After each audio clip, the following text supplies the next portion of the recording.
Smurf, joined by our native or normie and bullish Satoshi over there.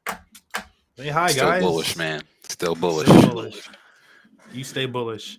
Yeah, we've I hate that you just start off the stream talking about how accurate we've been on these last few streams, but I believe the last stream we said something about the market doing a bit of a correction, giving people a chance to re-enter, and then potentially going back up. Ethereum, I don't know what it's at right now, but it hits $1,680 earlier today. Bitcoin crossed $24,000 after Ethereum dropped by over $100 and Bitcoin dropped by over $1,000. I think that's an opportunity to maybe re-enter before things go back up. It kind of happened exactly as we were saying. So I don't know. Sometimes you got to toot your own horn a little bit. We're not financial advisors, it's not financial advice or anything like that, but it's nice when you get it right. So that's worth a little pat on the back. In general, yeah, I'll ask you guys real quickly. Infinite, how are you feeling about the market lately?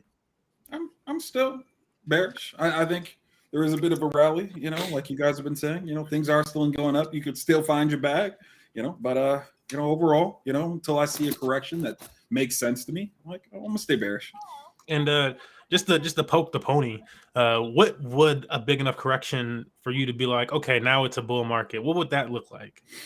Probably a reduction in kind of like FUD, in a lot of ways, and for there to be more positive energy towards people and jobs and so on and so forth. So all the layoffs and so on and so forth, how people feel about housing, how people feel about the security of their jobs and their futures is generally when I would probably start going, okay, at the very least, people are hiring things and people feel secure in their homes.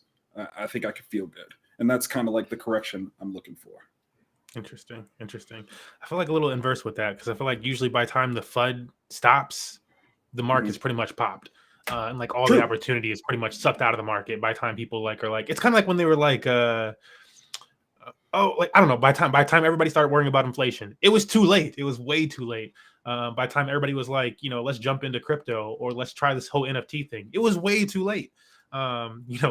There's a recession happening, there's going to be a recession. It's like, we're already in a recession. Like, it's always way too late. It's, I don't know. I'll go to Satoshi. What's your opinion of the market?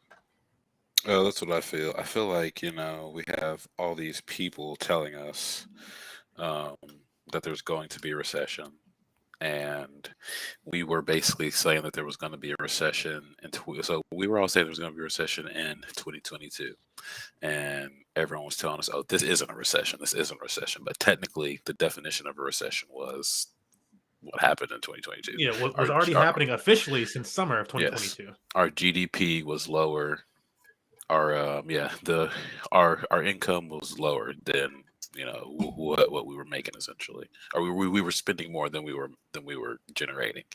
And so now in 2023, all these companies are trying to tell us that there's going to be a recession when we have all these tech companies shedding employees, banks shedding employees, and they're trying to basically psyop us into telling us that there is a recession, which people losing their jobs is not good. Hey, inflation is transitory. Well, that's what they told us up until last year, huh? So it's just like they kept that going until about June. They are really trying to tell us that there's going to be a recession this year, and there might, but they're always changing the definition of things, and they're changing the way that they calculate their numbers and shit. So it's just like, I want to say they're only using the data from like the last year, as they're not using all the data, all the inflation data from years and years and years. They're only using like the last 2 years of it. So I think that they're trying to figure out a way to scare us into whatever the fuck they're gonna do. As far as the market, I know, sorry, I'm rambling. As far as the market goes, I'm pretty bullish right now, especially with the 25 point basis increase in the interest rate. And we called that too. Seems like for now they're trying to not hurt us too bad. It seems like most of the pain happened last year, and You know, seems like the big wigs are trying to get in early before we can all get in, and they're trying to scare us into not getting in, scare us and tell us that there's not any jobs out there. When it's like, dude, like AI is really booming right now. Chat GPT is disrupting all kinds of shit. They don't want to hire writers. They don't want to hire coders. Like, I think that a lot of these jobs that are being shed are going to be taken by Chat GPT, and I don't know if they're ever going to come back. But I do agree with Jerome Powell that the jobs market is strong. Like, as far as not tech jobs, like, there are a lot of people hiring like fast food and like other like in-home care service jobs and jobs that aren't like coding and shit. Nice. All right. Well, I'm going to stop you right there, Mr. Satoshi. Stop you right there. Satoshi gave us a broad feeling and spectrum of his feelings on the market, as well as a few other things. And you guys might have been, I've been timing my opinion in a little bit briefly there. I am in I still want to call it a bull rally during a bear market, though I can only keep that up for so much longer before it becomes like, to me, it's like, there's no need to even just try to say that it's still a bear market. Bitcoin hit a bottom of around like $15,000. We're at almost we were at $24,000 earlier. That's a big increase from jumping into an asset. When we look at the altcoin market, a lot of these altcoins have done more than 100% increases, 200, 300% increases on some of these altcoins, and like popular altcoins. You don't have to go far. It's like, what's your favorite altcoin? Well, if you bought it, if you were buying a DCA throughout the year, you're up. And if you had money bags and you were doing the DCA throughout the year, you're up, and you don't have to work for the next 2 years. Like, quite honestly, if you just want to take the gains at this point. So it's like, at what point do we stop, like, okay, well, at some point, I don't know. So I still consider it to be a bear market. But I don't know. If we break like the 30,000 range, we start going into like anything like that. We break like 27. I can't keep it for much longer. And I'll really be, because at this point, I don't know that we're going to revisit those same lows that we've already hit. Like, if the bottom's in, then the bottom is in. And I feel like the bottom is most likely in. It's really hard for me to imagine a scenario where Bitcoin goes back beneath, 15,000, close to 14,000, with the halvening be closer and closer. That's really hard to imagine for me. The happening is closer and closer. Ethereum is deflationary money or deflationary cryptocurrency, negative like 5,000 Ethereum since the merge months ago. First time that's ever happened for Ethereum. It's like negative 5,000 Ethereum. It's like it's crazy. And then to your point of like the FOMC situation, last summer, the Fed said that they were going to raise basis points until we got somewhere around 5.25% or 5% or 5.25%. They said that like last summer, and they have held to it every single meeting, regardless of what everybody's saying in between meetings and this and that and yada, yada, yada. They've held to it. They held to 75 until they were like, we'll probably cut to about 0.5 or so because we want to get to 5 to 5.25. And they started, and now we're at the point where they're like, yeah, maybe there's going to be some type of turnaround. And like after Q1, guess when the end of Q1 is? Well, if we had a point increase of 0.25 again in February, and then we have another one in March, it gets to 5.25 before they actually turn around. That is the end of the first quarter of 2023. Everything is lining up, and they have yet to pivot from anything that they said they were going to do. So by the time they do pivot in March, most likely, it's not a surprise, folks. It's like, yeah, that's when the market really should turn around. And if crypto's already outperforming stocks, so then it's just going to continue going up. It's going to continue going up. Like it always has been. Yeah, like it always has been. Like, it's never a surprise that, like, I don't know, to some people it's a surprise when it outperforms these other assets. And it's like, it's been doing that. And like now those assets are having their run too, but crypto's been going up. I don't know. It pays to pay attention. My 2 cents, my little entry rant. We're going to jump into some news reels. I'm going to read you guys off some fun titles today. Feel free to interject at any point in time. Give me an opinion on any of these things. But this first one up is just Lebanon to devalue their currency by how many percent? 90% on February 1st. It's the central bank chief says. So down goes the Lebanon currency. It might be a good place to vacation right now. It might not, because their currency is being devalued by 90%. I'm not laughing at you guys in Lebanon. I'm just like, that's like, actually, I don't know what stuff happens. stuff happens when that happens. That might also be really good for like their stocks short term, because we saw what happened to our stocks short term when we devalued our currency that much. We did devalue our currency a lot, and what happened? Our stocks went a booming, and then we had to do some tightening. So every central bank is on their own little schedule, even though we still play ball. But there's Lebanon piece for you. German banking giant Deka Bank to offer crypto services to its clients. So this is just another bank lining up to the crypto row to service their clients. China starts taxing crypto investors and Bitcoin miners 20%. I'm going to give China a small little clap there, just for coming up with some level of regulation. Deciding you want to do something is better than being like everything is gray. I don't know. I don't know. But if you do something wrong, we're coming for you. Like, thank you, China. Thank you. Thank you for doing something. Moving on to this list. Bitcoin premium hits 60% in Nigeria as limits ATM cash withdrawals. That was a signal to me the other day where I was like, dang, bro, maybe I should buy some Bitcoin. Because like I was reading this like just yesterday or 2 days ago, and I was like, usually when these other countries, I'm not sure if you've noticed this before, Satoshi, but when these other countries start getting these crazy premiums on Bitcoin, something starts to happen in the market. It's kind of been a historic thing. I don't like get these crazy huge premiums, and then it's like, yeah, it's crazy expensive over there, but then the market actually does start to go up, and it's like, yeah, they were just in more demand for it than we are, for whatever reasons, like regardless of what this says. So I thought that was interesting, and then I probably should have bought that Bitcoin because the market took off.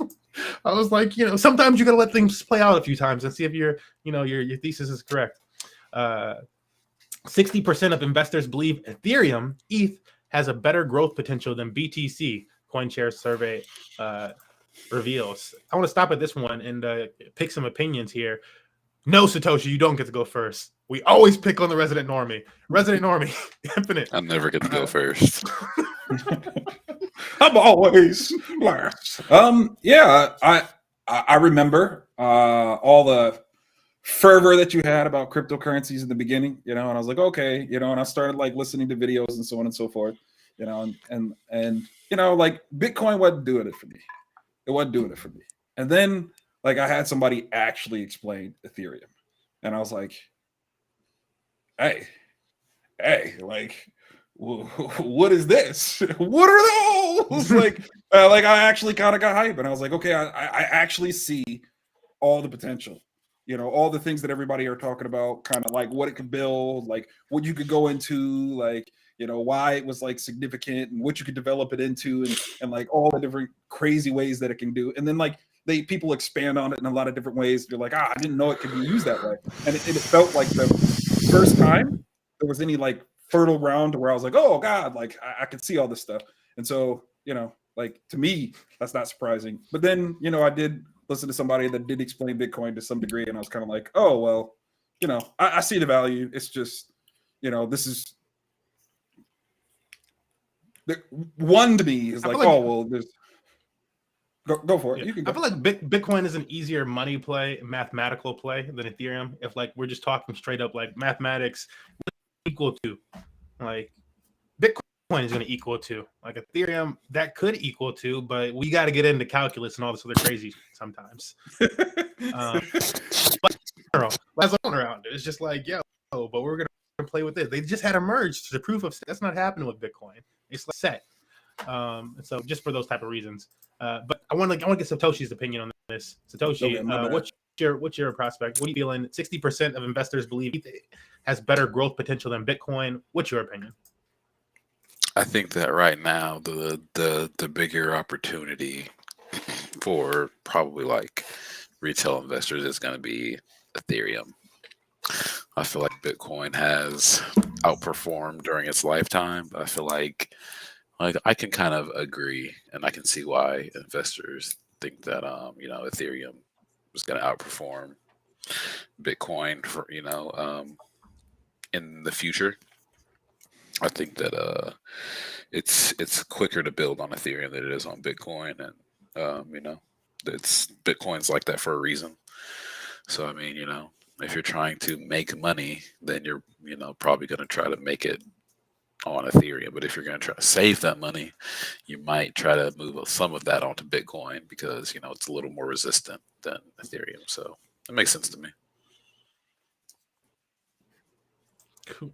Yeah. And there's more money to be made with Ethereum. I think if you want to catch up and get to this on Bitcoin, I do think Bitcoin is the better play long term and just like a safe play, like the same way that like gold bugs love gold and the reason they love gold. Like, oh, I can sit on some gold and within like 30 years, whatever the heck, you know, my gold should be up versus purchasing power of the United States dollar. At the very least, it'll still be there, you know. Yeah, at the very least, I can melt, you know, whatever you got to do, convert your gold. But there it is. You know, it's not like losing purchasing power, basically. So I see that for Bitcoin, and mathematically, as it becomes, you know, more and more scarce, it just makes sense to me. Ethereum, though, I popped up this little something for us. We got ultrasound money here in the background. So this is a website you can go to check out Ethereum, check out the burn rate, check out what's burning the most Ethereum on the market right now. I turned this thing on to simulate proof of work down here. So this is when Ethereum was still a proof of work chain. We got this top line up here. This is the trajectory of Ethereum estimated if it was still on proof of work. Now we know that like realistically it was like on this like crazy almost straighten up angle from when it was on proof of work. It wasn't so gradual, but they're estimating about 3.36% increase over year right now if Ethereum is still in a proof of work. Let's change that to proof of stake since Ethereum has merged to a proof of stake. Whereas, okay, again, as I said, it was more on this type of up and out type of trajectory versus what they were showing a second ago. But where is it now? Now it is down here. It is deflationary for the second time that it's been this far deflationary. So we had a little spring up where Ethereum went up, but then it's down here deflationary again. This has never happened before in the history of Ethereum before the merge. So Ethereum is experiencing a new shock and a new equilibrium moment. So that's why I like to come to this, because this is confounding. This has never been seen before. And so I think it's going to be really interesting when the bull market picks up and Ethereum turns deflationary, because if you don't know how this kind of works in general or how more Ethereum is burnt, the more active the network is, basically the more expensive it gets to use Ethereum in layman's. I'm just going to use straight up layman's terms, make it simplified. The more active the Ethereum network becomes, as it becomes more and more active, it becomes more and more expensive. And that was always like this to a degree. However, before, Ethereum wasn't being burnt when it became more active. That money was basically going to miners. Now, a large portion of that's being burnt. And so not only is it becoming more expensive to use Ethereum as it becomes more active, but a larger portion of Ethereum is being burnt out of circulation. And so it becomes more scarce as it becomes more active. And if there's just more demand and people are willing to pay, then it just gets better and better prices for the people that like are holding with Ethereum. And so it just creates this interesting. That's why people are calling it ultrasound money over here, because it does have some of that that easing and tightening effects to it. And yeah, it just has some monetary policies that we haven't seen before, and we haven't really seen in crypto like that. So yeah, there's ultrasound.money. And we've got everybody's opinion, so keep it moving. Keep it moving. Any final comments here? I don't want to leave that and somebody like had a thought. No, I'm sorry I rambled, but yeah. Good? I do. Good? I do believe in Ethereum though. Like out of all the ones that I've experienced and I go into, which isn't very much, but at the very least, there's you have a believer. You have a believer. Cool. You've seen something from the ETH. He believes it. To keep on with the Ethereum news, ETH validator withdrawals are one step closer as testnet for the Shanghai hard fork that goes live. So if you're into crypto on that level, you can go and use the testnet for the Shanghai hard fork. Ethereum ads. There's more Ethereum bullish news. There was just a lot of Ethereum bullish. I wasn't trying to pick out like, oh, I'm gonna do straight up Ethereum bullish news. There was just this much bullish news for Ethereum, and mainstream media is not going to cover this bullish news until, like as we were saying at the beginning of the show, until the market is popped, and then they're going to be like, actually, crypto is doing quite well for some folks. We're going to cover these people that have made $100,000, and it's like, well, too late. If you're able to find somebody that's going to have an interview with you, it's too late. Quite honestly, Ethereum adds 130,000 unique addresses daily on average in 2023 so far.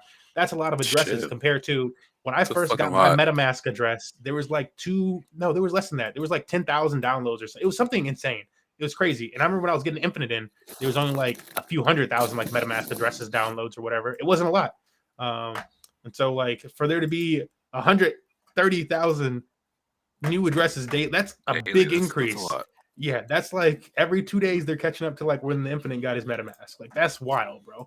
Wild. Coin DJed goes live on mainnet. So that's just a little update for folks. I'm gonna ask Satoshi first this time. Satoshi, he's like, oh. Don't ask me no Cardano shit. Yeah, that was all it was gonna be. So I gotta leave the card. Look, Cardano, Tron, Solana, nothing else. So for this Cardano update, yeah, like, have you heard anything about Cardano, the DJed token live? Have you let down the walls and going over to Cardano to test this out? Am I gonna be the only one to do it? I mean, I can't be the first one to test it out, so I'm gonna need some beta males to go over there, try out fucking Cardano, Alphas first, figure out if it works, see if you get rugged or not, see if it's gonna hold the peg for like a couple months. Let me know if it's like I heard it's gonna be over collateralized, but I don't believe that. So I'm just worried about it being over collateralized with Cardano. I'm like, why wouldn't you do it with a stable coin? Like, so also, I guess it's over collateralized to such a high extent that it's crazy. Like, I don't see Cardano dropping that much though. The name DJed, I'm like, what? Who figured that out? I'm gonna need someone to market that a little better. And after that, I'm gonna need a DJed airdrop. Like, drop me some free DJeds for free, and then I might spin those. And if I need some more, I'll buy some. But it's just steep for me. I've been trying out Aptos though this week. Oh, okay. Well, 1 second. Hold up, because I got to press you on Aptos a little bit. I just wanted to show this article really quickly. So this article that I'm reading here says DJed aims to be used on DeFi protocols in the Cardano ecosystem as a stablecoin alternative to volatile cryptocurrencies. So that's just saying that like when you make a Cardano play, like for people that are on the blockchain that don't like using these centralized exchanges, if you buy some Bitcoin or Cardano or whatever it is and it goes up like 50%, maybe you want to lock in some of those gains because you believe there's going to be a retracement of the price a little bit. And so what people that are already on the blockchain do is we then swap that Bitcoin, Cardano, whatever it is, into a stable coin. And it's just going to be there at the United States dollar price while Bitcoin, Ethereum, Cardano, whatever it is, drops, whether it drops 5 cents that day or a few $100s, it's going to drop. And then you just buy it back in with the stable coin. There's no need for you to go all the way out to liquid cash from your bank account, take taxes and all this other crazies. You just go into a stable coin for an amount of time. A lot of people in crypto right now, when they say they're sitting on dry powder, are sitting on massive stablecoin bags from the last rally. And so while Bitcoin and stuff like that dipped, these stablecoins are doing it's because people are just sitting in stablecoins and they're ready to buy back up. A lot of the money is still on chain. It's just not in these other tokens. So just point out that whole thing, like what they mean when they say stablecoin alternative for volatile cryptocurrencies. Each stablecoin will be over collateralized by 400 to 800% with Cardano's native asset ADA. Again, that was my biggest problem. Here's the interesting takeaway that I think for this article, though, which is that it says SHEN or SHIN, I'm guessing, as a reserve coin. So this makes me think of, I don't know, like a time type of token or an OHM or something like that. Or, I mean, usually with these algorithmic coins like this, I'm thinking of it, at least this is how I'm thinking of it, as like a YFI type of situation almost, or again I mentioned OHM and whatever, but usually these type of tokens end up having a decent valuation to them or some type of decent staking mechanism where you can get a decent APY around this reserve currency. So while DJed or JED is the stable coin, I imagine maybe right now there's some decent APY to be had involving this SHIN token. And so there's that. D supposed to be silent? I don't know. Like Django? Ask the Cody people. Cody. No. I'm just gonna say it's silent and just call. But yeah, tell us about Aptos. DJ, that's not cool. Aptos is like, I don't know. It's all right. They got some cool stuff on there. They got some NFTs. They got some launch pads. They got some some DeFi stuff, some lending and stuff. Did you catch any of the pump, or were you late? Were you suckered in by the pump? No, I wasn't late, but I didn't buy a whole lot of Aptos. So I bought enough for me to pay attention. So I bought some around like 7 cents when it launched, and then I did not take the opportunity that. 7 cents? Sorry, $7. I'm tripping. Okay, I was like, excuse me. My bad. No, that's like private sale prices or something right there. No, I got in. Yeah, I was like, like whoa. $7. I did not take the opportunity that SBF gave me to buy at $3, but I mean, you still made bank, isn't it? Like $21 or something like that today. It's somewhere, I believe. Up I haven't seen it since this last little pump, this last like hour or two. But and this is what I'm talking about, like where not you bad. like you with the infinite thing. $18. Yeah, $18. Yeah, it's I'm like, man, by the time mainstream cover things, everybody else in crypto gonna have made like 500% of stuff. It's like it's over. I hope so. But man, it really reminds me of Solana, which reminds me of Tron.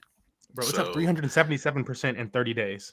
So if Aptos can keep its market up, can keep its network up more than Tron, or sorry, more than Solana.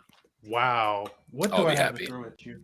I didn't mean. Where's my beating stick? I didn't mean Tron. Tron is fine. I meant Solana. I think Solana could be the next. I mean, damn it, I keep fucking saying stupid shit. Anyway, I feel like Aptos could be the next Solana, which is the next Tron. So I feel like a lot of people are gonna start looking into the NFTs. There's a really cool app called Crew 3 XYZ, and it lets you like, it's how they're doing their whitelist and stuff. So it's like an app that you connect your Twitter and you connect your Discord to it, and then when you invite people to Discord, or when you like or retweet or follow or do a quote tweet on Twitter for that specific NFT or that project, you can earn levels and then get whitelisted that way. So you're still, I assume it's still kind of grindy because you got to get levels and stuff. So, but it's a little different than just like grinding on a whitelist on Discord without tracking it. So I thought that was pretty cool, and you never know, there could be a cool little airdrop waiting for people who use certain things. So yeah, I wanted to point this out. This is something Satoshi left for us in the Discord, which is an Aptos Insider X Aptos Legends. So I guess it's the Aptos Legends project. I'm not really familiar with, but Satoshi left this here. This is just an example of one of these Aptos NFTs that you can get. Galaxy, the founder of Galaxy, is actually the founder of live streaming, who moved on to another project. Really? Is now actually the founder of Galaxy. It used to go by Project Galaxy. But yeah, all these, you're like, wow, really? Because like every app that's coming out in blockchain these days is using Galaxy. Like everybody's using Galaxy. So it's like, wow. That was my first time hearing about it. So that's crazy. Yeah. I mean, you go to this, hold up, I got this page here. I'm coming back to this right here. But you go to this home page here just to give you guys an idea like what projects are using Galaxy lately. Where do I get the... Like, it's not really giving me the names the way I wanted to do, but BitGet, that's the one. Trader Joe, Arbitrum. I wanted to. There's like a way that I've done this list. Just told me every single project themselves. It's okay. I'll find it later and share that with you guys. But I'll check this out. Like, there's not a project that I've launched within the last few months that actually hasn't had some type of level of community engagement happening on Galaxy. So worth paying attention to. Also, just for those Aptos people, if you're looking for your first NFT on any chain, actually, this is a good place to go, because usually all you have to do is interact with the community via their Discord or their Twitter. Do whatever they say on their little page here, and you'll get an NFT. One of these NFTs could lead you to getting an airdrop from whatever community/project as it comes out. It's a way to get some free money from doing nothing other than just engaging a little bit and learning something on the blockchain. So if you want to get involved in Aptos, this might be the way. Go to Galaxy, look for Aptos projects, and participate. It really don't take much. Myself working for a decentralized project, we utilize Galaxy, and it's the same way. People are making money. We're giving people money because they interact with some stuff like this. So yeah, I would pay attention if I was on the outside looking in. Also on Aptos, there's a lot of not a lot, but there are some shit coins starting to pop up. So if those are the type of opportunities you're looking for, then you might want to start paying attention. There's some lending and some other DeFi stuff. That's some bridges and some other pretty cool stuff popping up on there. All the usual stuff. There's a hackathon going on in Korea right now, and they're supposed to be doing a couple more hackathons this year. So Oh yeah, they got like a big grants project or something like I've that been going. I've been pretty bullish on Aptos, which is kind of, I don't know. It's weird, the stuff that I'm bullish on, because I'm kind of not very happy with Facebook, but I see that they're like really they're really determined to get their like blockchain stuff going, and that's what this kind of is. You know, it Oh started yeah, as yeah. Libra and then moved to Yeah, it's a Diem, bunch of the and Facebook now people. it's a Move, which is Yeah. a coding language, kind of I'd compare it to like Solidity or Rust. Move is a coding language that they're using to make Aptos, and there's another blockchain called Sui that we've talked about here vaguely, that a lot of the Aptos network is also supporting Sui as well. So I think that it's just kind of like, it could be interesting to learn those coding languages, because I think they're a little more user friendly, and it might be a little easier or a little more user friendly to use those on Aptos, but Yeah, we'll have to we will see. see. Yeah, you mentioned bullishness, and that made me want to take a slide. We're gonna play a game right after this. Right, that's the attitude I need. But before that, we're I gonna go like through this games, quick list of this CoinGecko top 10 list. I'll just go through this first, and then we're gonna show the what was it? The best performing crypto asset of 2022. We're gonna check in on that one, and I'll also quiz you guys if you remember what that one was. But Bitcoin here today in the last 24 hours down 0.05% in the last one. Excuse me, that's the wrong one. Up 3.4% in the last 24 hours, 3.2% in the last 7 days. Bitcoin currently hovering at $23,000, almost $24,000, 23.9. Ethereum at $1,672, up 5.4% on the day, 3.6% in the last 7 days. Tether, that's a stable coin. We don't talk about you. BNB up 2.8% in the last 24 hours, 4.7% in the last 7 days. USDC, US stable coin. We don't talk about you. XRP up 22.4% in the last 24 hours, down 1.2% in the last 7 hours. That's funny. Just because I feel like back in the day, I used to always when XRP was like, oh, never. I was gonna say when XRP was like 35 to 48 cents. It's still 41 cents. I'm sorry, XRP people. I'm sorry. They screwed y'all over on a ridiculous level. So I feel bad.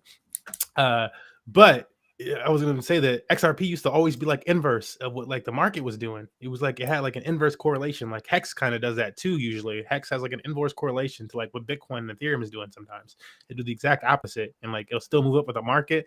But days where those pump are not the days where XRP and Hex pump. They pump on the opposite days. So kind of funny that's still happening here. It looks like. And there was some big movement in the last 24 hours I can see. But yeah, it still seems to be the case. Cardano up 5.2% in the last 24 hours, 9.3% in the last 7 days. I'm sure a lot of that's due to the Jet stablecoin launching and the opportunities over there in Cardano. Doge, a lot of traders have been active and paying attention to Doge lately. 0% move in the last 24 hours, but up 8.6% in the last 7 days. So there is some movement there, almost down 1% in the last hour. I'm sure that's affecting the 24 hours and why we see it at zero right now. And then Polygon, number 10 on the day, at 10.6% in the last 24 hours. That's a big move. I thought about buying some Polygon the other day. I was like, it was like 111, 112. I was like, should I get some more Polygon? I should maybe get some more Polygon. Maybe I should go long on some Polygon. You know what? It's kind of high. It's not gonna move. 10% on leverage. That's a lot on leverage, y'all. And then 2.23% in the last 7 days. That's just like a lot. It's like a lot. Like that's like, yeah, you made a good trade and you can just take the next 2 months off, type of like good. But there's that. Before we inspect this next crypto, yeah, did you guys remember what the best performing crypto asset of 2022? We covered it during one stream where we checked out, like we went around and we saw all these different tokens that were actually up on the year. Like I thought you said it was Leo. GMT. Let's look up GMT. That's what I thought you said. Stepping Oh GMT? shit! Wait! Not GMT, GMX. My bad. Fuck. I know. I had to troll you a little bit because you were so close. You were so close, and it's actually in the trending tokens right now that I had to troll you on this GMT thing. I was like, I don't know I'm gonna search that though. All right, yes, it is GMX. So I recently bought some GMX because I was like, you know what, it's the best performing asset of 2022. It has this real yield narrative going on in it. I only staked about $100, and within like, I don't know, 15 days or something like that, I had made like $1. That's pretty dang good yield. Like, you want that from your bank account, especially from a token that's going up while everything in a bear market, it was up 30% on the year after dropping in like that month. It had dropped like whatever percent with the market. I'm like, yo, this is a strong token, bro. Something is different here. And yes, I bought this around $40. It's at $67. That's a nice little gain for $40. I'm probably going to keep DCAing into this thing now that, like, you know, it's got some wheels. I also DCA'd into, there's this one, and there's another token that it's not being mentioned right now. This is just for, like, you know, letting people know. GNS. It's the competitor to GMX. And look, it's $6. Now, that doesn't necessarily matter with tokens. Sometimes there are different things that make the token be worth more money, and they can still grow a lot. But I think this one can be around the same price as GMX, actually. So that's why I'm bringing this up. Up 6% in the day. This was like around $4 or so. Bought it in like the $4 range, actually. And yeah, it's just going up. It recently moved to Arbitrum, which is the most used layer 2 blockchain for Ethereum recently, where all the money is going.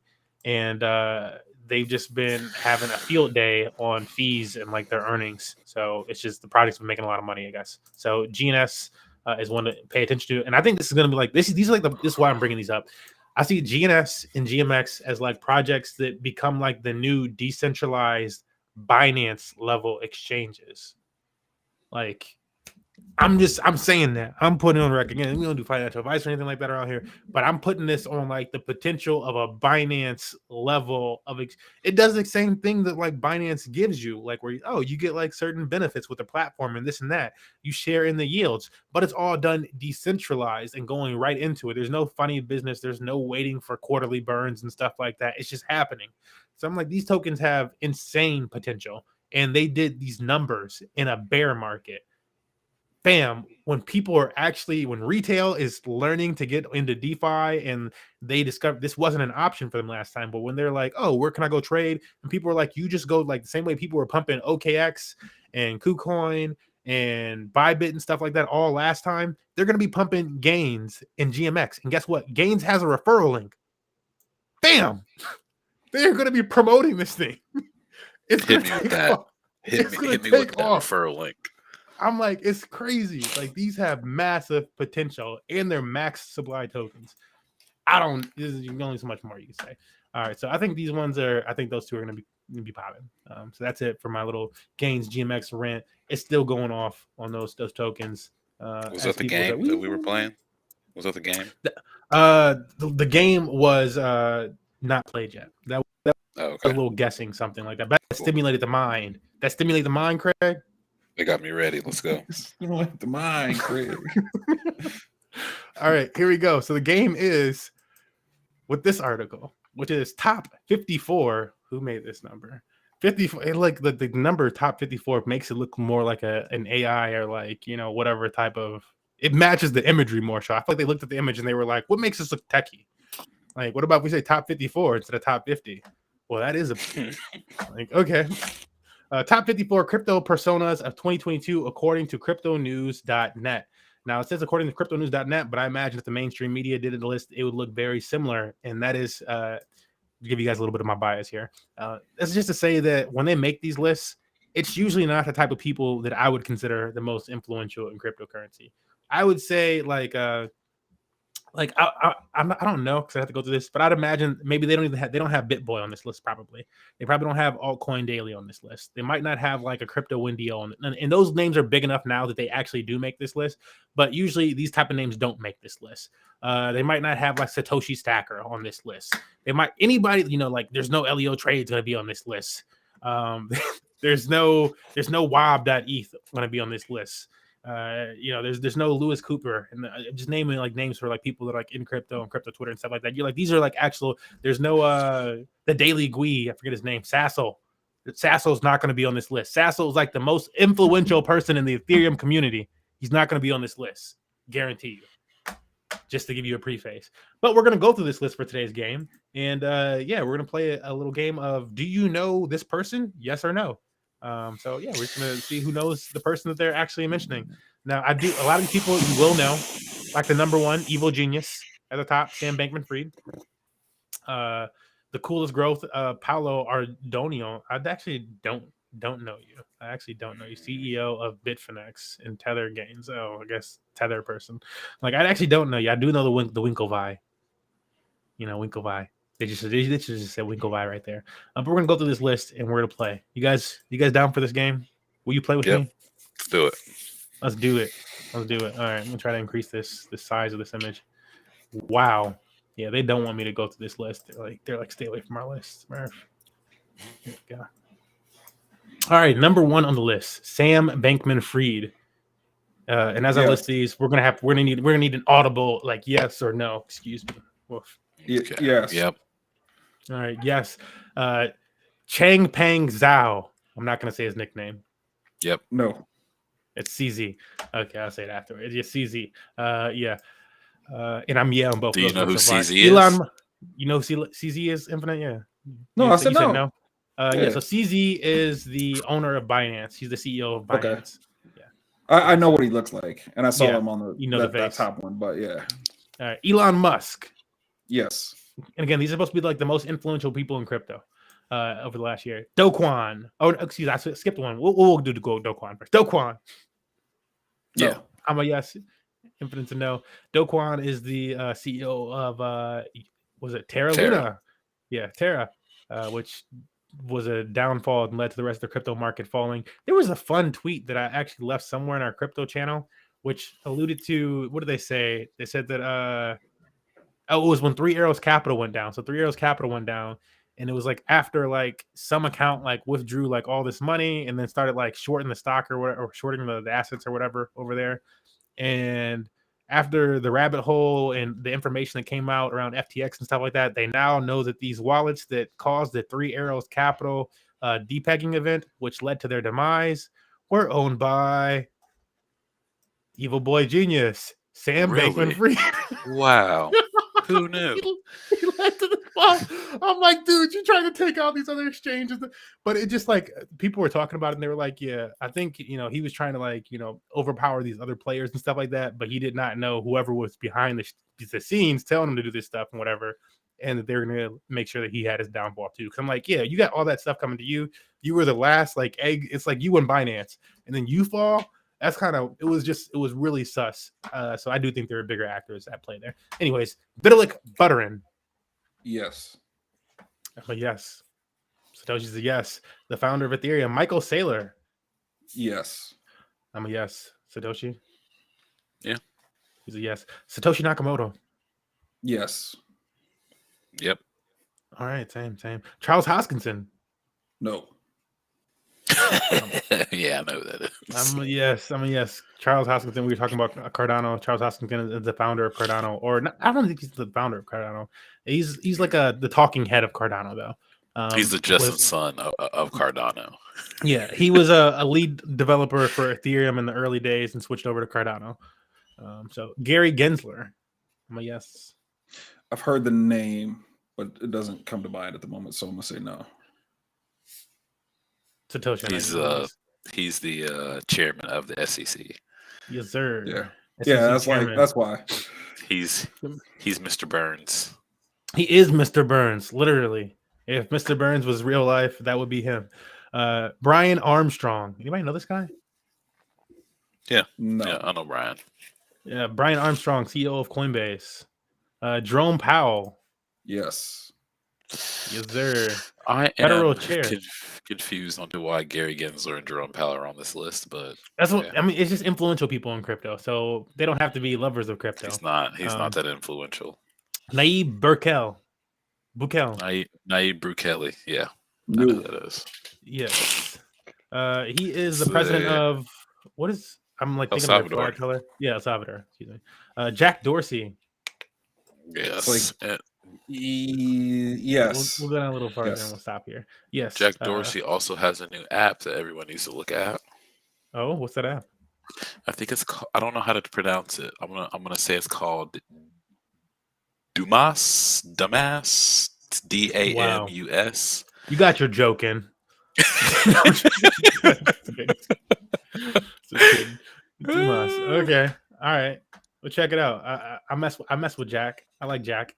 Yeah, co-founder of Twitter, Jack Dorsey. Mark Zuckerberg. I feel like everybody knows who Mark is. Yeah. If you're not, you're pretty much not American at this point. Brad Garlinghouse, and that's not necessarily a bad thing. Brad Garlinghouse. No. Yep. XRP. I don't know what his role as XRP now is, but XRP guy. I feel like he's like a founder of XRP. We're gonna skip Joe. We don't want to talk about. I was gonna say no. No, we're not talking about Joe. Who is this guy? Bidden and whatever. Mark Cuban. Yes. Yeah, he's an American household name. Alex Mashinsky. I've heard that name, but I'm gonna go ahead and say that I don't know that guy. This is my first no. I know the name as well, but I don't recognize your direct correlation. David Schwartz. No. I think we got a great name to end this on. So Arthur Hayes. No. I know who Arthur Hayes is. I know Arthur Hayes. And I forget which exchange he was like in works with or whatever that like happened. It was like all this stuff around Mt. Gox and stuff and whatever. It wasn't Bitfinex. What was it? It's not around anymore, is it? I don't think so. But he's a big name. You get to it. He's also still really big on Twitter. So I think that's where his popularity comes into play right now. It's crypto Twitter and like all of his stuff. And then the last name that we're going to end on. We could keep the list going, but this is a great place to end. Why are you shaking your head? Because I thought you were gonna end 2 down, but that's two down. There's 2 more. Yeah. I mean, I was gonna end on Justin Sun. Does anybody know Justin Sun? Yes. All right. Yes, and then I guess that's okay. That's where I thought you were going. I was like, okay, I think I know where he's going to end. Paulo Ardonio. I don't know him. I don't know you, Paulo. I don't know that I've is seen your name before, but I don't know you. Oh, it just said Bitfinex like CEO or something like that, and with Tether and all this other stuff. And then Elizabeth Warren. Yeah, I know you, Lizzie. We know you. Sad person. You just don't understand crypto. Get your BlackBerry. She's not very influential in crypto. She actually doesn't know what the hell she's talking about. Yeah, that's my thing about these type of lists. I wanted to go down the list and frame those a game. It's because oftentimes they have these lists, and the people that they put on these lists are like rarely very influential on cryptocurrency. Warren Buffett, bro, you're not listening to Warren Buffett about crypto advice. Anthony Scaramucci, you could like him for the fact that he likes cryptocurrency, but he was just on a talk show talking about how he lost a ton of money. Like, I'm like, bro, you didn't make money last market, fam? What were you doing? Whatever. I'm sure he made some money, but he lost a lot of money with FTX. But I would say Scaramucci is more influential than Buffett and fucking Jerome Powell. I mean, he's like more the Michael Saylor type of level of like influential in crypto, I feel like. But Michael more so. Kim Kardashian though? Yeah, Kim Kardashian made the list. Really? That's what I was like. Kim Kardashian made the list? This is shut up. Okay. And look she's above Andre Cormier. That's wild as fuck. Who made this list? Andre might fuck around and need to be like number 4 or 5. And they have this man all the way down here. I'm like, if Andre touched something, crypto community is like, yes. Oh, he's coming back. Oh, let's turn things around. Pump Phantom right now. They're like bowing, like, please save us. Please come back. I'm like, bro, this list is like, look, this is how reverse this list is. We started with Sam Bankman-Fried at the top, and they got Craig Wright at the bottom. Craig Wright's got to be way higher too. I'm just like, whatever. I think they got like Kathy Wood on here somewhere, like in the like what? It's whatever, bro. I'm like, look, y'all don't know how to make these lists, though. Raul, you deserve to be where you are. All right, that was the game. I feel like I won the game. I think you did. I feel like you had a good placement. Infinite, you pulled like a solid D, but that's it was like a 60%. But that's good because we use a curve here, so you're passing. Oh man, yeah. Final list there. Some other news just to keep things going. Elon Musk wants Twitter payment system to accommodate crypto. It says FT. I don't know what the heck FT stands for. I It's a love really how short article. Go ahead. I love how Elon Musk is like, yeah, I just want it to be like fiat, but maybe crypto later. Like Yeah, maybe that's pretty crypto much the later thing. on. Maybe We're some gonna Doge or focus. something. We're gonna get crypto in there. We're gonna focus on fiat. I'm like, so Jack Dorsey. I don't know. It's like you're just taking the steps of Jack Dorsey. Whatever. Polkadot restates its case that Dot has morphed away from security status. They just keep really trying to push this, and thought it was worth mentioning. Polkadot really does not want to be known as a security. They don't want any of that SEC beef. They really don't. They don't want They're any like, of that look, smoke. they're like, look, we are trying to have a good 2023. I want no smoke. We don't want to be the next XRP. That's what they said. Pretty much, right? That's all I'm hearing from them with this. It's like, yo, we don't want that smoke. Like, look, this is what we did, and they're doing things in their foundation and the way that they carry themselves. The Web3 Foundation reposted an excerpt from the December Twitter space where Angela Dalton, identified as an advisor to the foundation, described how representatives accepted the SEC's invitation to come in and talk to us. Subsequently, the foundation claimed, and here's their quote, the foundation made sure the SEC's full vision of token morphing was addressed. So they are doing things to change their whole system to make sure they are compliant, as well as taking steps to manage the distribution of the DOT token so that no individual holds a large percentage of the network. That's kind of bullish. Turning down purchases from VCs interested solely in investment purposes and promoting the tech, but not the token. That's kind of bullish. Yeah, it's kind of bullish. Can't really be mad at them, but yeah, they keep pushing this narrative. And so I was like, you know what? Let me help push that for you guys a little bit. Let me push for you. Go Polkadot. I'm still holding the bag. I actually just picked up like a lot of my Polkadot is like has been as an LP for the downtrend. It's about time that I unwrap it and just leave it all as Polkadot. And then I recently bought like a bag of like, I was just like, you know what? Everything that I believe in, I need like 10 of it. I need 10 of it. I need 10 dot. I need 10 link. I need 10 what, like everything. While it's cheap and like $10 to $20, 10 of everything, because they can all go to like $100, and that's a nice little reward. So that's what I'm doing. I'm stacking 10s. All right, we need a break. We need a break for a second.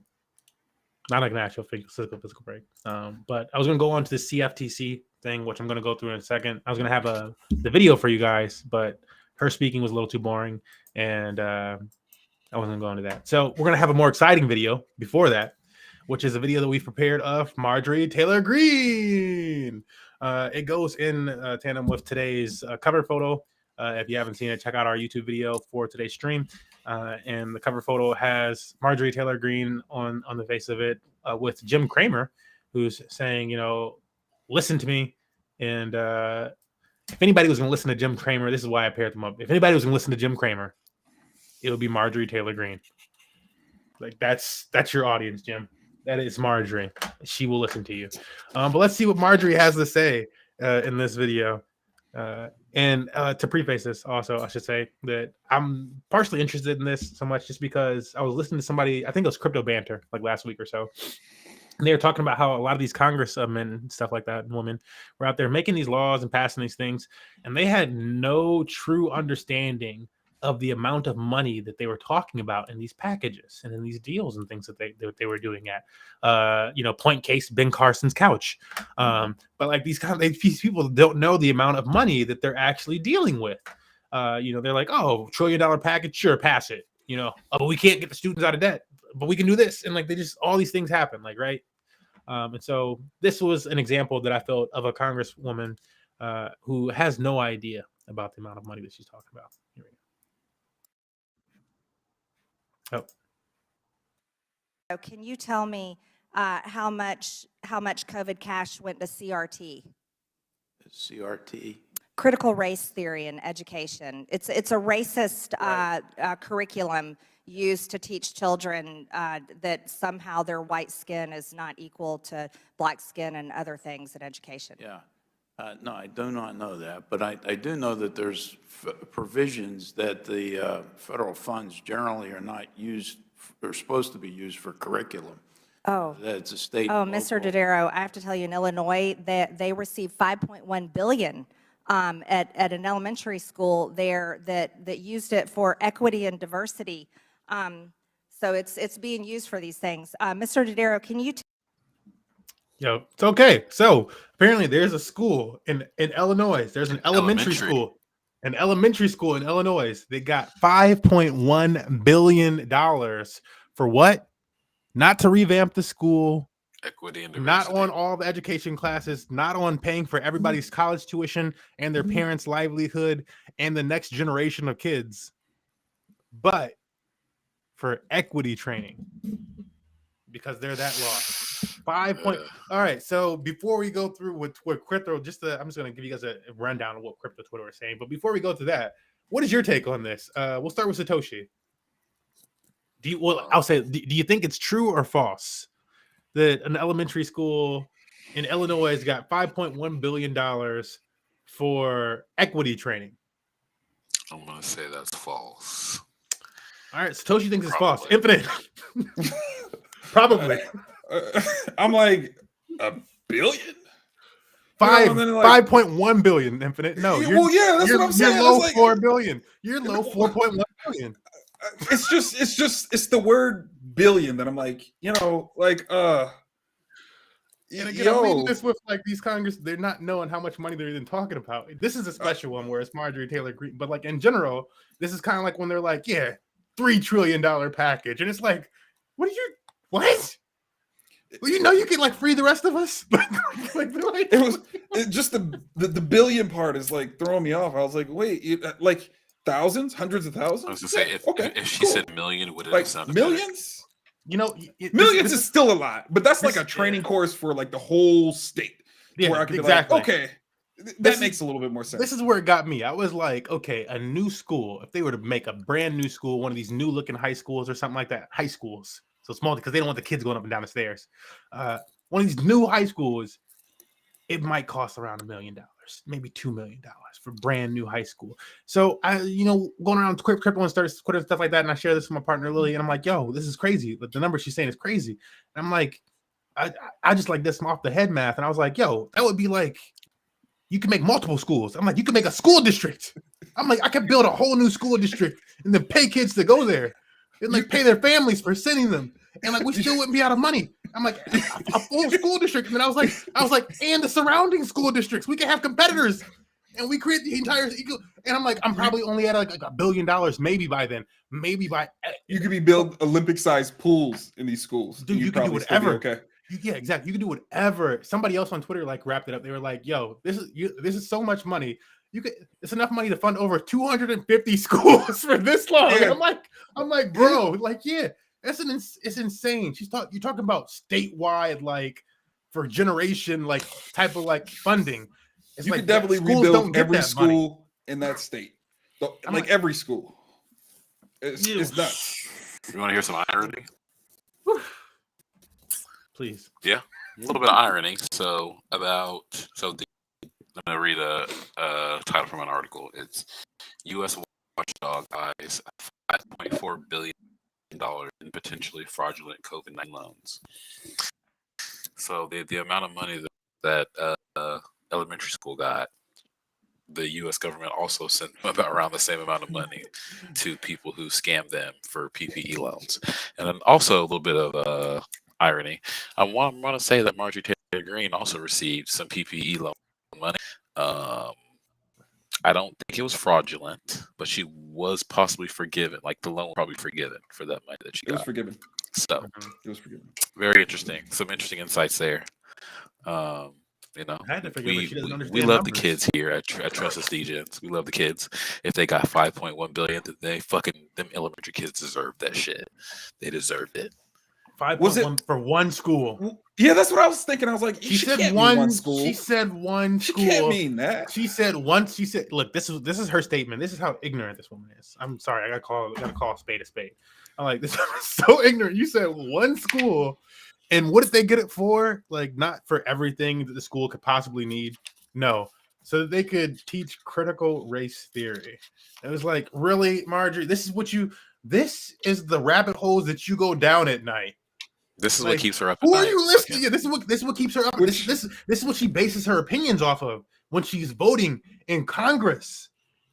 Which turned into diversity and equity training, which like I get that could probably be in the same wheelhouse as CRT, but like to me it's not quite the same. And I know they still have a problem with it, but like even still, it's like $5 billion The on fact a that training she course. believes that, I'm like, the fact that I'm like, you didn't check yourself, you didn't look at the numbers when you were reading that and be like, oh well, because she's trying to sun somebody, she's trying to sun this other congressman. He's trying to like, yo, no, you don't know. Let me educate you, sir. And it's like, Marjorie. like this is like that congressman is just like I know we're on C-SPAN right now, so I'm gonna let you have your time. The guy that she asked the question to was like, no money. Yeah, Didn't get any money? He's like, well, he's like his response was like, like, I "Oh, know let there's me some tell money that you." we have allocated that sometimes doesn't get spent toward the school. So this man was like, you mean we got extra money on the side? What you mean? Like,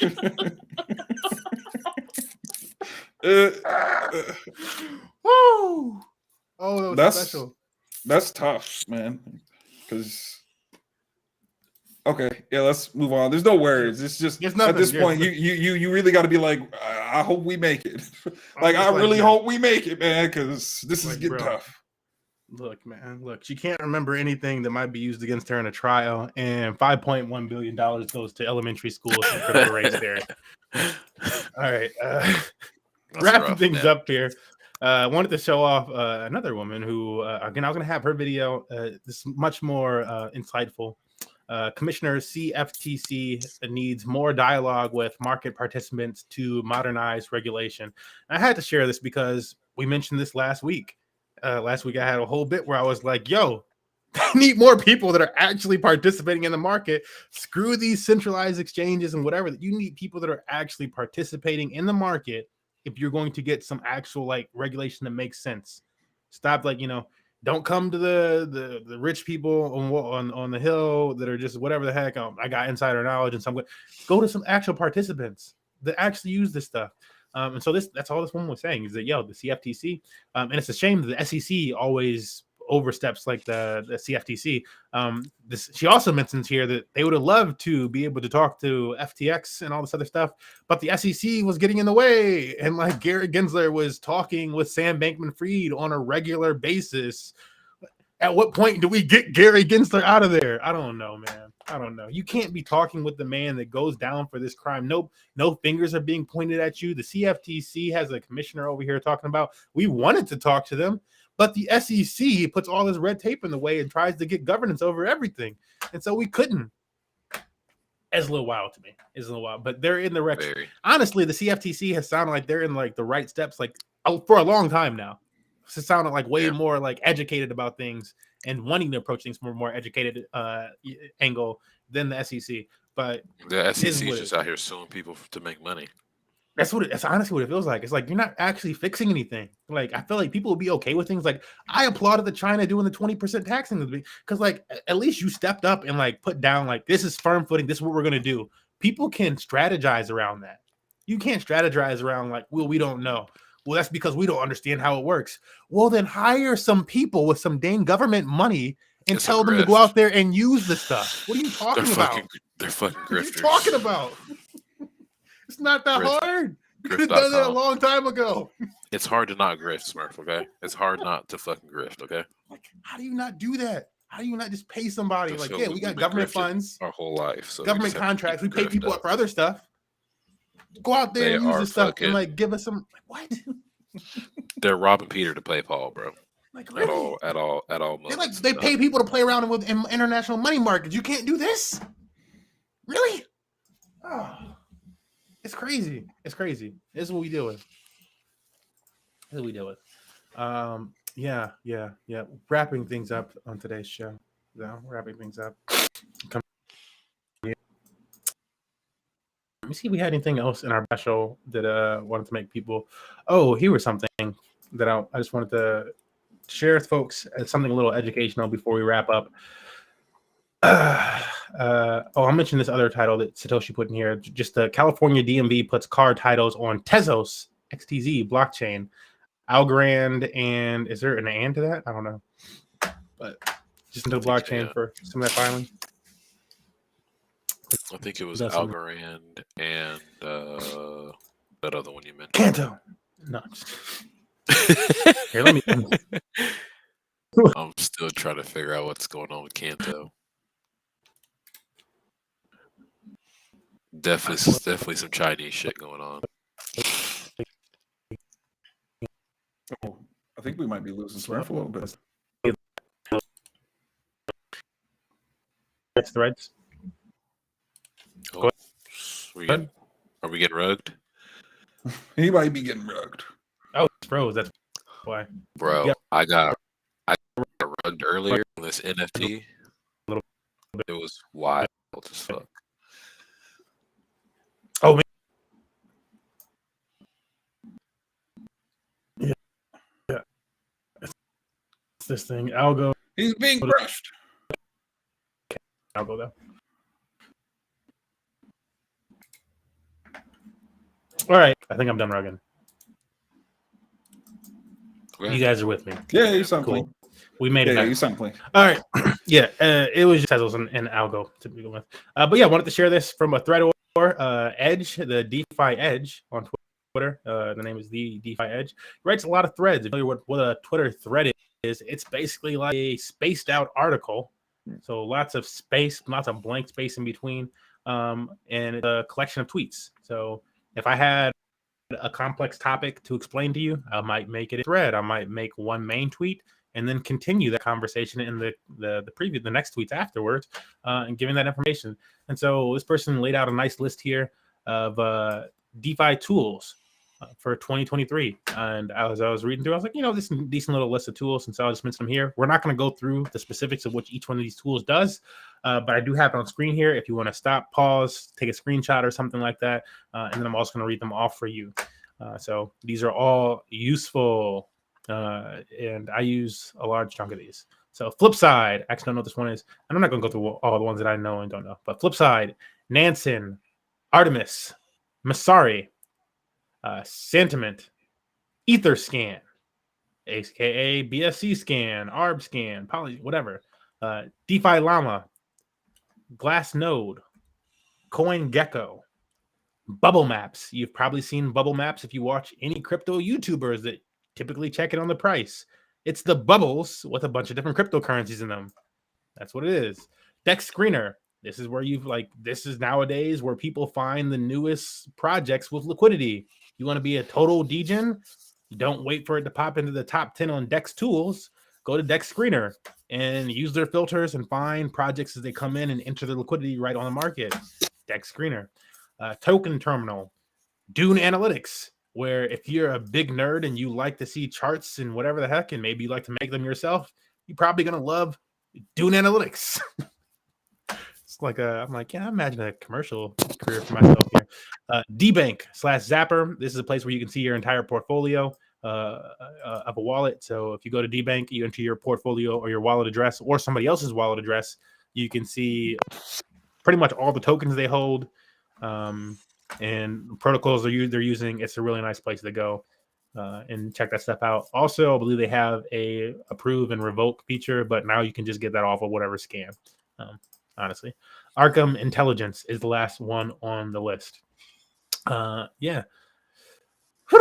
Wow. And he actually did a continued portion. I'll read through these really quickly. L2 Beat, Nanoly, Risk DAO, Deep DAO, UniWhale, Blockpoor, DeFi Safety, Breadcrumbs, Watchers.pro, CryptoFees.info, Unlocks Calendar, and Ultrasound.money. We've never been there. Only once a week. Only once a week. But yeah, that's what we have for you guys this week. That's our show. Yeah, we'd like to do our little end wrap. So I have to go back through our line, and we're going to start with Satoshi this time. Satoshi, after the news, after the show, how are you feeling? Are you feeling bearish or bullish? I'm still Or in pretty between? bullish short term, I think. Bullish short term. I think that as long as we're making good market structure, higher highs, higher lows, might as well try to play that a little bit. But Make some definitely money. use your proportion sizes appropriately. Don't spend too much money. Don't stress yourself out. Yeah. Facts on facts. Like I would have been stressed buying that GMX that I bought if I would have bought like way more than I can afford. I bought so little that there was like it was like $40. I'm like, and it's not like an insane small amount, but like I could have bought more, right? But I bought like 4 total tokens. I'm like, I'm gonna buy 4 of these. I'm gonna play it conservatively. We'll see if I want to buy some more. I mean, it's up like 20-30% or something like that. So like obviously, it was a good play. It was a good move. But always buy conservative, even like when you look back, Captain Hindsight, yeah, you could have made more money, but it's better to be conservative and not to stress yourself out by just putting too much money into something. Infinite, how you feeling about the market after today's show? I should just say this because I don't think it's going to change for a while, but I'm still bearish, if you will. We're gonna ask you anyways. Yeah, I know, and it's like bearish in mind that there's still opportunities. I don't think you're ever stuck, especially in America. I just don't think that that's the case. But I do think there's going to be blood in the water, and I haven't seen enough blood for me to be like, oh yeah, I think we're good now. I think the shark's gone. Like, that's kind of what I feel.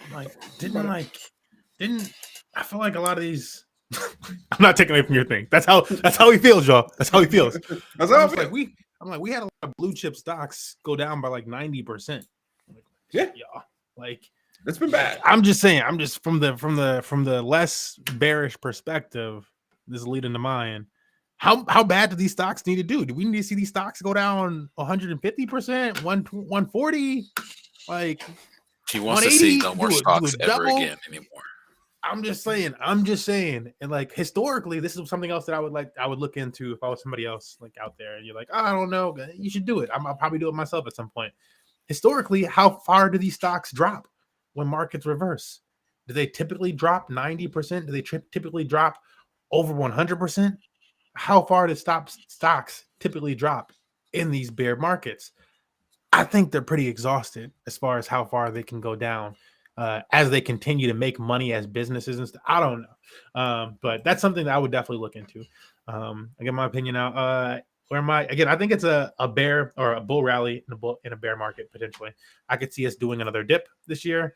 I do think the Fed is going to pivot by the end of around the end of Q1.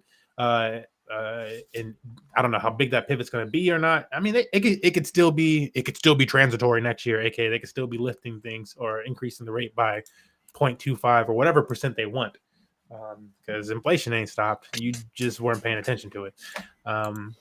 But in general, I think we're in a bull run of a current still bear rally or bear market. But once we break things like the $30,000 level, and I know a lot of Bitcoin charters and cryptocurrency charters were pointing out recently that Bitcoin had just crossed over like the 200-day moving average, and we needed this week, like today, to end above I think it needed to end above like 22,000 or something like that for us to continue and put a full candle above that moving average, and it has. And so now Bitcoin has put a full candle above this 200-day moving average. The DXY or Dixie USD index has put in a death cross about a month ago. Like, I don't know how much. There's like a lot of things are stacking up. If I was just reading charts and like trying to enter a trade, eventually I would have like 4 or 5 points of confluence if I was just looking at the market right now and be like, I need to go. But that's it for tonight. Thank you all for joining us. This has been Trustless Degens, your host, Smurf, Satoshi, and the Infinite. We'll see you guys next time. See you guys. Goodbye. It's been real, y'all.